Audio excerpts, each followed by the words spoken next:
Baiklah, kita lanjutkan untuk materi selanjutnya, yaitu tentang sebab-sebab seseorang mendapatkan warisan. Nah, dalam kajian fikih, hal-hal yang menyebabkan seorang mendapatkan warisan ada 4 sebab. Yang pertama adalah sebab nasab atau hubungan keluarga. Nasab yang dimaksud di sini adalah nasab yang hakiki. Artinya hubungan darah atau hubungan kerabat baik dari atas atau leluhur si mayit, dalam istilah Arab disebut dengan usul, pokok, ataupun istilah bahasa Sunda karuhun. Kemudian ada garis keturunan atau dalam bahasa Arab disebut dengan furu', cabang, ataupun dalam istilah Sunda keturunan, maupun hubungan kekerabatan garis menyimpang atau hawashi, baik laki-laki maupun perempuan. Nah, hubungan kekerabatan garis menyimpang ini misalnya adik atau kakak, paman. Paman itu adalah saudaranya bapak atau saudaranya ibu, ataupun bibi. Ada beberapa istilah yang nantinya berbeda dengan istilah Sunda, seperti halnya paman. Paman dalam bahasa Sunda itu artinya adalah adiknya bapak atau adiknya ibu. Sedangkan dalam istilah bahasa Indonesia, paman itu artinya 2. Ya, bisa diartikan sebagai adiknya bapak atau kakaknya bapak, itu namanya paman.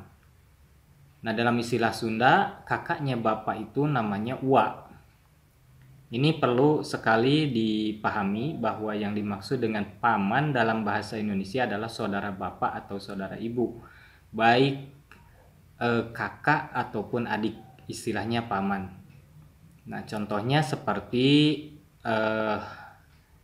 Abu Thalib. Abu Thalib itu paman Nabi. Padahal dalam silsilah keluarga Nabi, bahwasannya Sayyid Abdullah, bapaknya Rasulullah, itu adalah anak bungsu. Dan Abu Thalib ini adalah kakaknya dari Sayyid Abdullah. Maka dalam bahasa Indonesia tetap paman Nabi, padahal dalam istilah Sunda itu wa. Nah, ini perlu dipahami. Jadi yang dimaksud dengan hawashi, kembali ke materi, hawashi ini adalah hubungan kekerabatan garis menyimpang, baik itu saudara orang yang meninggal, misalnya kakak ataupun adik, atau saudara bapak, paman. Dalam istilah bahasa Indonesia paman atau tante, bibi. Nah, itu sebab nasab. Jadi sebab nasab atau keturunan yang hakiki ini ada 3. Yang pertama adalah dari garis ke atas atau istilahnya usul, ada ke bawah garisnya atau furu', dan ada yang garis menyimpang atau hawashi. Nah, misalnya seorang anak akan memperoleh harta warisan dari bapaknya dan sebaliknya. Jika misalnya seorang itu meninggal, punya anak, maka anaknya akan mendapatkan warisan. Dan apabila anaknya yang meninggal, maka bapaknya mendapatkan warisan. Atau seorang memperoleh harta warisan dari saudaranya. Seorang meninggal, maka adik atau kakaknya mendapatkan warisan. Itu contoh yang dari hubungan keluarga atau nasab. Adapun firman Allah dalam surat An-Nisa ayat 7, A'udzubillahi minasyaitonirrajim, Bismillahirrahmanirrahim. Lirijali nasibum mimma tarakal walidani wal aqrabuna. Lirijali, bagi seorang laki-laki atau anak laki-laki, nasibun, memiliki bagian, mimma tarakal walidani, dari harta peninggalan orang tuanya, wal aqrabuna, dan kerabat-kerabatnya. Walin nisa'i nasibum mimma tarakal walidani wal aqrabuna. Walin nisa'i, dan bagi anak perempuan atau bagi wanita, nasibun mendapatkan bagian mimma tarakal walidani dari harta yang ditinggalkan oleh kedua orang tuanya, wal aqrabuna, dan dari kerabat-kerabatnya, mimma qalla minhu au kathura, baik itu qalla sedikit, minhu dari harta tersebut, au kathura ataupun banyak, nasibam mafruḍo menurut bagian yang sudah ditetapkan. Surat An-Nisa ayat 7. Nah, ini yang pertama, bahwasannya dalil dari sebab nasab. Kemudian selanjutnya yang kedua setelah nasab adalah karena pernikahan yang sah. Istilah pernikahan yang sah dalam bahasa Arabnya adalah musyaharah. Jadi sebab pernikahan yang sah disebut juga musyaharah. Pertama karena nasab atau nasabiyah. Yang kedua karena pernikahan yang sah atau musyaharah. Yang dimaksud dengan pernikahan yang sah di sini adalah pernikahan yang sah menurut syariat Islam. Kita sudah belajar di tingkat sebelumnya tentang bab munakahat. Di sana ada pernikahan yang sah dan tidak sah, bahkan ada pernikahan yang haram. Nah, dalam hal ini kita sudah mengerti, dan ini tidak akan kita jelaskan kembali. Jadi yang menjadi sebab waris mewarisi ini dari jalur pernikahan atau sebab pernikahan ini karena pernikahan yang sah. Jadi ketika seorang dalam ikatan pernikahan, maka ada waris mewarisi. Tapi kalau misalnya sudah bercerai, maka itu tidak ada. Jadi mantan suami ataupun mantan istri tidak bisa mendapatkan warisan dari mantan suami atau mantan istrinya yang meninggal. Nah, dari keduanya inilah muncul istilah-istilah baru dalam ilmu mewaris seperti dzawil furud. Dzawil furud itu adalah orang-orang yang mendapatkan bagian tetapi jalurnya bukan dari jalur nasab, kerabat dekat, tetapi tidak termasuk nasab. Maksudnya kerabat-kerabat yang di luar daripada ketentuan nasab. Dan ini nanti akan dijelaskan di bab siapa saja yang mendapatkan warisan. Ini akan dijelaskan kemudian. Yang keduanya adalah asobah. Asobah ini adalah orang-orang yang mendapatkan bagian sisa dari harta yang sudah dibagikan. Pertama dzawil furud, yang kedua asobah, dan yang ketiganya adalah furudul muqaddarah. Ini juga akan dijelaskan nanti setelah membahas bab ini. Furudul muqaddarah adalah orang-orang yang mendapatkan bagian-bagian tertentu. Nah, nanti akan dijelaskan. Allah Subhanahu wa taala berfirman, "Walakum nisfu ma taraka azwajukum illam yakul lahunna waladun." Walakum nisfu ma taraka, dan bagimu atau suami-suami, walakum nisfun mendapatkan setengah, ma taroka azwajukum dari harta yang ditinggalkan oleh istri-istri kamu. Jadi suami dalam hal ini mendapatkan bagian setengah ketika istrinya meninggal. Illam yakun, jika tidak terbukti, lahunna bagi istrinya itu, waladun, anak. Jadi ketika seorang istri meninggal dan tidak memiliki anak atau keturunan, maka suami mendapatkan bagian setengah. Dan suami di sini yang termasuk furudul muqaddarah, jadi sudah tentu bagiannya. Surat An-Nisa ayat 12. Ini yang kedua, sebab pernikahan yang sah. Kemudian yang ketiga, karena sebab wala. Apa sih wala itu? Wala ini adalah seorang yang memerdekakan hamba sahaya atau memerdekakan budak, dan sekarang sudah tidak ada tentang budak ataupun hamba sahaya. Satu contoh, misalnya ada seorang hamba sahaya kemudian dibebaskan oleh seorang laki-laki, ditebus, maka ketika si hamba sahaya tersebut meninggal, orang yang memerdekakannya itu akan mendapatkan warisan dari hamba sahaya yang dimerdekakannya itu, kalau tidak ada ahli waris yang lain. Jadi ini bahasannya juga nanti akan dijelaskan kemudian. Nah, dalam hal ini orang yang memerdekakan, kalau laki-laki disebutnya al-mu'tiq, kalau perempuan al-mu'tiqoh. Dalam hadis dijelaskan, innamal wala'u liman a'taqo.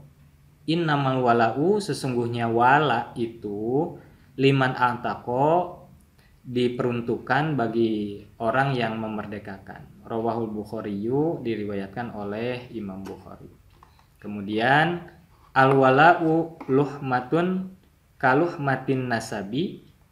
Al-wala'u, wala itu adalah luhmatun, keluarga, kaluhmatin nasabi, sama halnya dengan keluarga karena nasab. Rawahut Tabraniyu, diriwayatkan oleh Imam Tabrani. Nah, kedua hadis di atas ini menjelaskan bahwa hubungan wala atau karena memerdekakan budak hamba sahaya ini bisa menjadi sebab adanya hukum waris mewarisi. Nah, ini yang ketiganya. Pertama, karena sebab nasab atau keluarga. Yang kedua, karena pernikahan yang sah. Dan yang ketiganya, karena sebab memerdekakan hamba sahaya. Kemudian yang keempatnya adalah sebab kesamaan agama atau ittihadud dini. Maksudnya adalah ketika seorang muslim meninggal sedangkan dia ini tidak memiliki ahli waris, baik ahli waris nasab, nikah ataupun wala, maka harta warisannya ini diserahkan ke Baitul Mal. Seorang yang sebatang kara, tidak ada keluarga dan lain sebagainya. Ini satu contohnya ketika terjadi tsunami dulu di Aceh, banyak sekali orang-orang yang ditinggalkan dan tidak punya keluarganya, semuanya meninggal, maka harta warisannya itu diambil alih oleh Baitul Mal dan diperuntukkan untuk kemaslahatan umat Islam. Nah, Baitul Mal di sini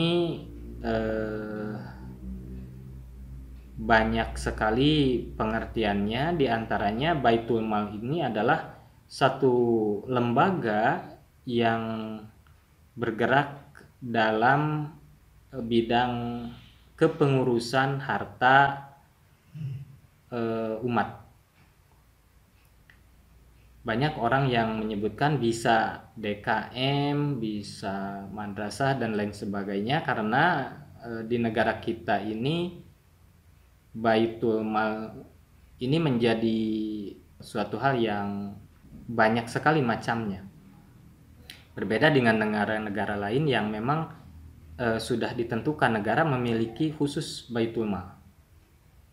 Nah, ini karena sebab kesamaan agama. Jadi ketika seorang ini tidak memiliki ahli waris sama sekali, maka apabila memiliki harta warisan, hartanya itu diserahkan ke Baitul Mal untuk dipergunakan demi kemaslahatan umat Islam. Sabda Nabi, ana warithuman la warithalahu. Saya adalah ahli waris dari orang-orang yang tidak memiliki ahli waris.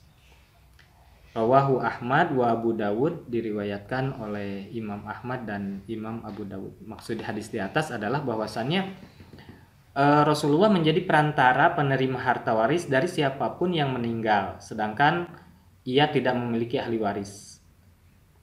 Dan harta yang diambil oleh Rasulullah ini adalah untuk kemaslahatan kaum muslimin. Nah, artinya ketika dulu zaman Nabi ada orang yang meninggal kemudian tidak memiliki saudara, sama sekali tidak ada ahli waris, maka harta tersebut diserahkan kepada Rasulullah dan dipergunakan untuk kemaslahatan umat. Dan perlu kita ketahui bahwasannya Rasulullah ini tidak pernah menerima sumbangan. Haram bagi Rasulullah itu untuk menerima sumbangan. Haram bagi Rasulullah untuk menerima zakat fitrah sekalipun. Karena sedekah ini tidak diperuntukkan untuk Rasulullah. Jadi Rasulullah haram menerima sedekah. Berbeda dengan hadiah. Berbeda dengan hadiah karena hukum hadiah ini berbeda dengan hukum sedekah. Kalau hadiah ini misalnya karena prestasi, kalau hadiah ini kalau sedekah ini diperuntukkan bagi orang-orang yang membutuhkan. Nah, termasuk ahlul bait, para habaib itu sama juga tidak menerima hadiah, tidak menerima sedekah, tidak menerima zakat juga. Ahlul bait itu, para habaib tidak menerima zakat dan para habaib itu tidak menerima sedekah dan bagi mereka itu haram hukumnya.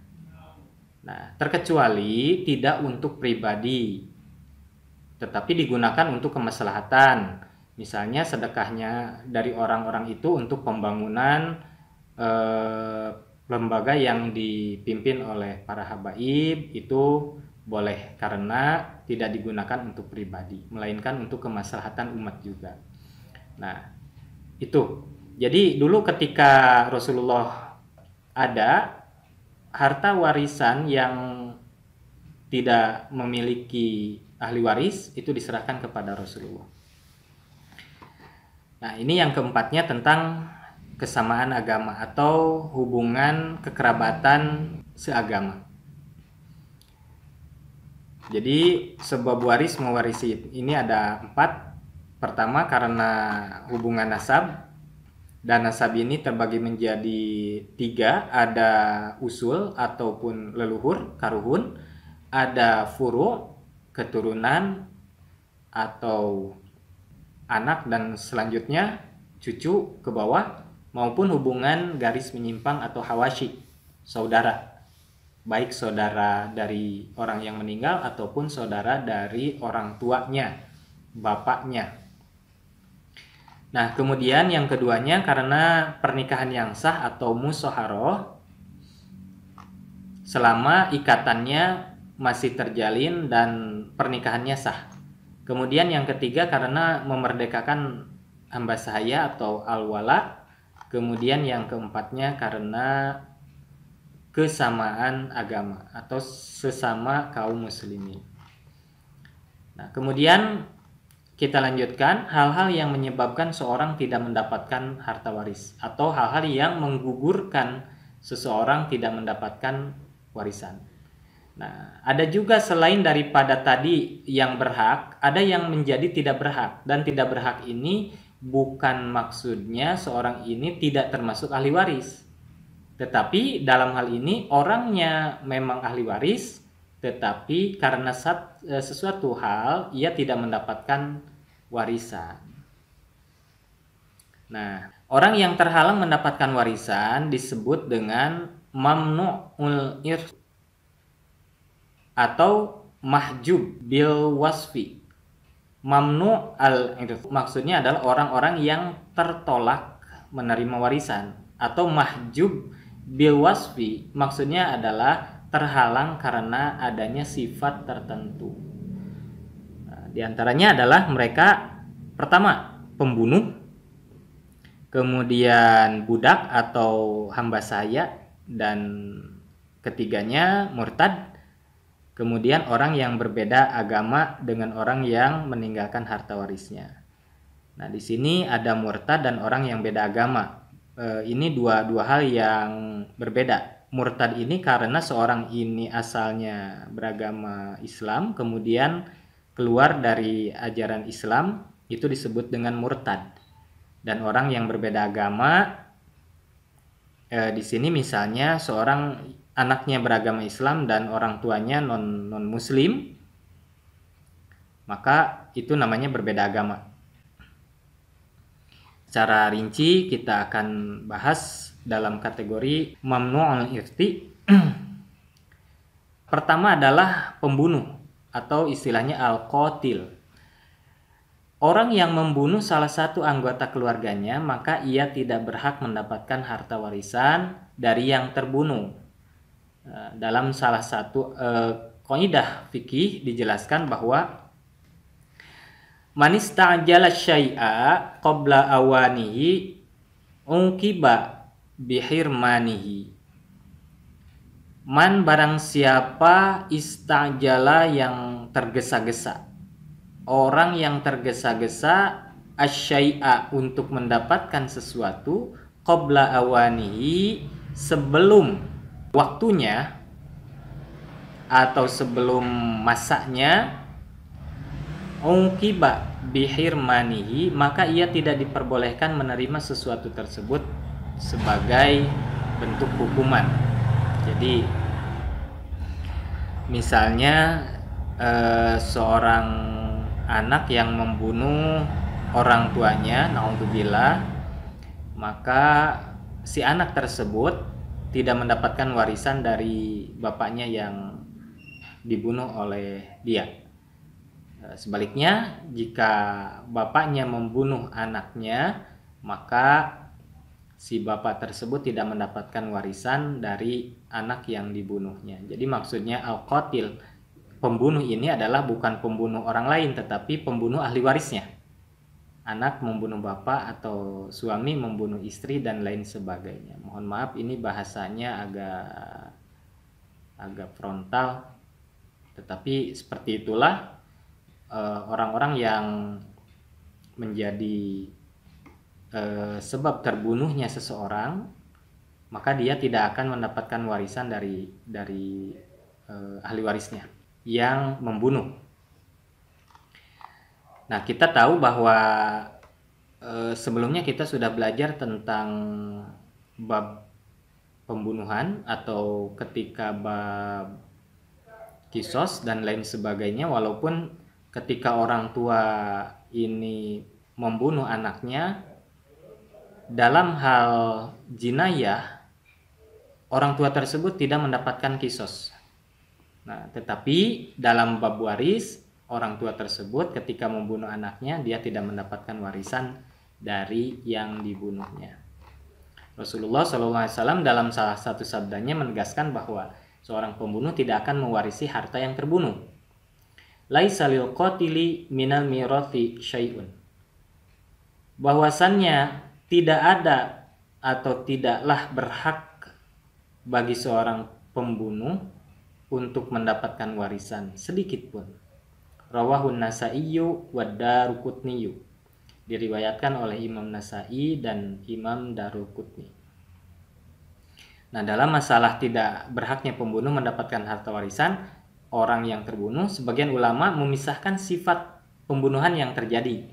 Nah, jika pembunuhan yang dilakukan masuk dalam kategori sengaja atau qatlul amdi, maka pembunuh tidak mendapatkan harta warisan sepeser pun. Nah, kemudian jika pembunuhnya bersifat tersalah, maksudnya al-qatlul khoto'i, kita sudah belajar ini bab jinayat, maka pembunuh ketika pembunuhannya tidak disengaja, maka pelakunya tetap mendapatkan harta waris. Kita sudah tahu kategorinya, seperti halnya qatlul amdi, pembunuhan yang disengaja, ketika seorang ini menghilangkan nyawa seseorang dengan menggunakan alat-alat yang lazim digunakan untuk membunuh, misalnya ditembak ataupun dicekik ataupun dibiarkan tidak diberikan makan, dikurung dan lain sebagainya, maka itu indikator bahwa pembunuhannya itu disengaja. Apalagi kalau ada rencana, maka itu jelas sudah disengaja. Sedangkan pembunuhan yang tidak disengaja, qatlul khata', misalnya ketika seseorang membuat sumur memang tidak diperuntukkan untuk pembunuhan, tetapi untuk ketika seorang membuat sumur dan belum ditutup dan ada anak kecil masuk ke sana sehingga meninggal dan tidak ada kesengajaan, maka itu seperti pembunuhan yang tidak disengaja atau khata'. Jika pembunuhannya disengaja, maka orang yang membunuh tersebut tidak mendapatkan warisan sepeser pun. Dan apabila pembunuhannya itu tidak disengaja, maka orang yang membunuhnya tersebut walaupun tidak disengaja masih tetap mendapatkan harta warisan. Dan ini jelas kita harus paham dulu tentang bab pembunuhan ya. Jadi pembunuhan ada 3. Yang keduanya itu yang pertama qatlul amdi atau pembunuhan sengaja. Yang kedua adalah syibhul amdi, seperti disengaja, dan yang ketiganya adalah al khata'. Dan kita sudah mempelajari itu di bab sebelumnya. Nah, ini yang kedua dari yang pertama dari sebab gugurnya waris mewarisi. Pertama adalah pembunuhan. Yang kedua adalah budak atau al-abdu atau hamba sahaya. Seorang yang berstatus sebagai hamba sahaya tidak berhak mendapatkan harta warisan dari tuannya. Demikian juga sebaliknya, tuannya tidak berhak mendapatkan warisan dari budaknya karena ia memang orang yang tidak mempunyai hak milik sama sekali. Jadi begini, masalah hamba sahaya ini adalah orang-orang yang memang tidak berhak untuk memegang harta. Artinya ketika seorang hamba sahaya ini memiliki harta, maka hartanya itu dikuasai oleh tuannya, oleh sayyidnya. Maka ketika meninggal, sama sekali ia tidak meninggalkan harta, karena harta tersebut dikuasai oleh atau menjadi milik daripada tuannya atau sayyidnya. Begitu juga sebaliknya, ketika yang memiliki budak tersebut atau memiliki hamba sahaya tersebut meninggal, sayyidnya meninggal dan kaya raya misalnya, maka sepeser pun hamba sahaya tersebut tidak mendapatkan warisan dari tuannya. Akan tetapi sebaliknya, si hamba sahaya tersebut justru menjadi harta warisan bagi ahli waris sayyidnya itu. Nah, terkait dengan hal ini Allah Subhanahu wa taala berfirman, "Daraballahu matalan 'abdan mamlukan la yaqdiru 'ala syai'in." Daraballahu matalan 'abdan mamlukan, Allah membuat perumpamaan dengan seorang hamba sahaya mamlukan yang dimiliki, la yaqdiru 'ala syai'in, ia tidak dapat bertindak terhadap sesuatu pun. Jadi artinya si hamba sahaya tersebut ini tidak memiliki kebebasan untuk memegang harta walaupun sedikit, dan harta tersebut menjadi hak bagi sayyidnya atau bagi tuannya itu. An-Nahl ayat 75. Yang keduanya budak. Kemudian yang ketiganya, orang yang gugur mendapatkan waris itu adalah orang yang murtad.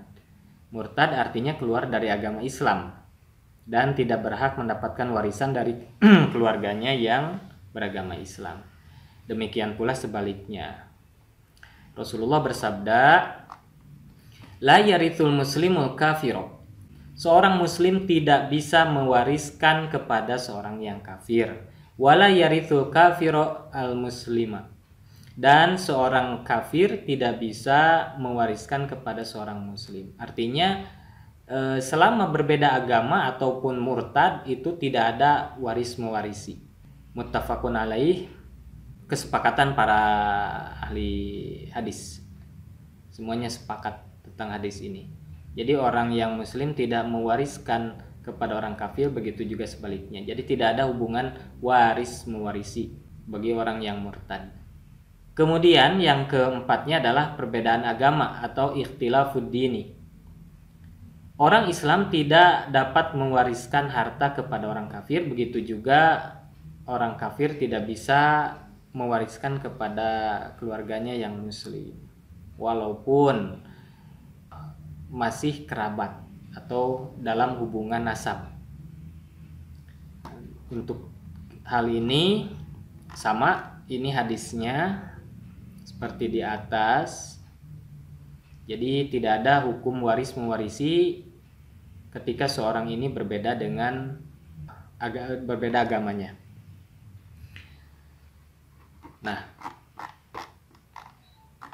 kita ulangi. Jadi orang-orang yang gugur mendapatkan warisan itu ada 4. Yang pertama pembunuh, dan pembunuhannya itu disengaja. Yang keduanya karena budak atau hamba sahaya. Kemudian karena murtad, dan keempatnya karena berbeda agama. Jika ada pertanyaan silahkan diketikkan saja di kolom komentar. Untuk materi selanjutnya mungkin kita bahas di video berikutnya supaya tidak terlalu panjang. Demikian, Assalamualaikum warahmatullahi wabarakatuh.